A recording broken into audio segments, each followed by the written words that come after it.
Right. So చూద్దాం మరి ఏంటి ఇది మరి కాంగ్రెస్తోనే గాలిపటం మజ్లిస్ మనసు మారిందా? అంటే దాదాపు కాంగ్రెస్ పార్టీ ఇక్కడ అధికారంలోకి వచ్చిన దగ్గర నుంచి బీఆర్ఎస్తో గతంలో ఎంఐఎం ఎలా ప్రయాణం చేసిందో ఇప్పుడు మరలా కాంగ్రెస్తోనే అలా ప్రయాణం చేస్తూ ఉంది. సరే, అసెంబ్లీ వేదికగా కూడా అప్పుడు కొంచెం అటు ఒక 2 పంచులు ఇటు 2 పంచులు వేస్తూ బ్యాలెన్స్ చేస్తున్నారు.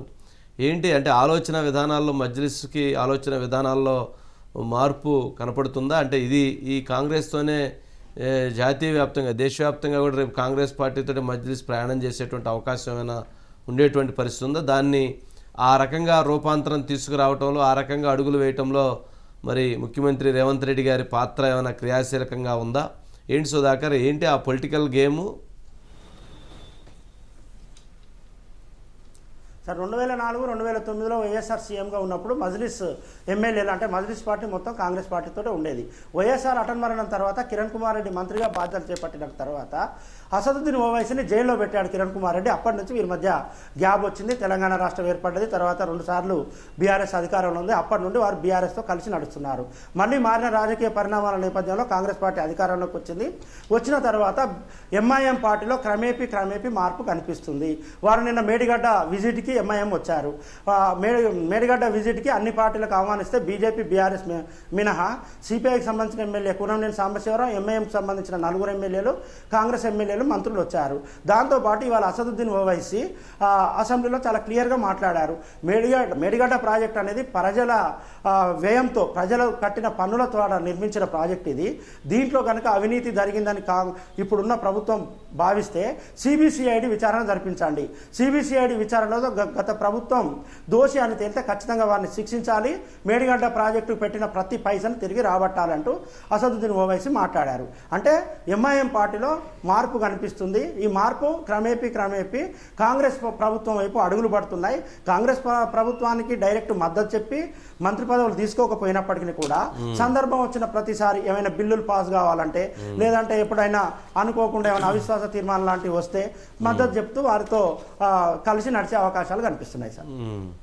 ఏంటి మరి అట్లాగే బీఆర్ఎస్ అభ్యర్థిగా మద్దిరాజు రవిచంద్రను ఖరారు చేసినట్టున్నారు కేసీఆర్ గారు.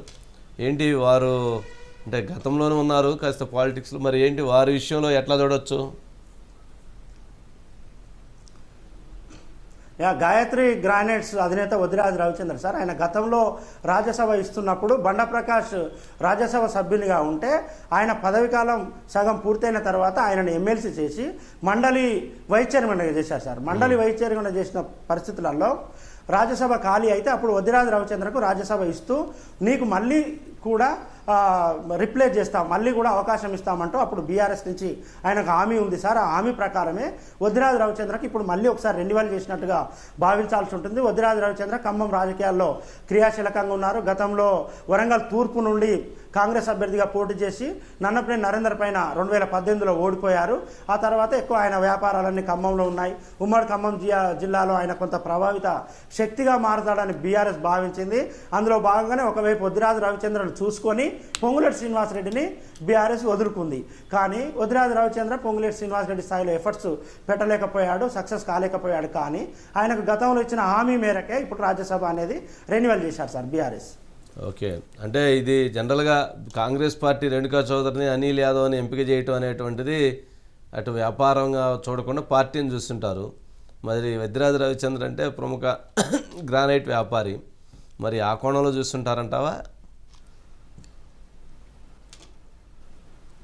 అంతే సార్, ఇప్పుడు ప్రతిపక్షంలో ఉన్న పార్టీకి కొంత నిధులు లేకుంటే ఆర్థిక అవసరాలు చాలా ఉంటాయి. ఎమ్మెల్యేలను కాపాడుకోవడం, లేకుంటే ఇతరత్ర సభలు సమావేశాలు పెట్టినప్పుడు, లేకుంటే ఇతరత్ర వ్యవహారాలన్నింటిలో కూడా కొంత బలమైన వ్యక్తులు లేకుంటే బలమైన సామాజిక వర్గానికి సంబంధించిన వారు, ఆర్థికంగా బలంగా ఉన్నవారు అవసరం ఉంటుంది సార్. అందులో భాగంగానే ఎంపికను చూడాల్సి ఉంటుంది.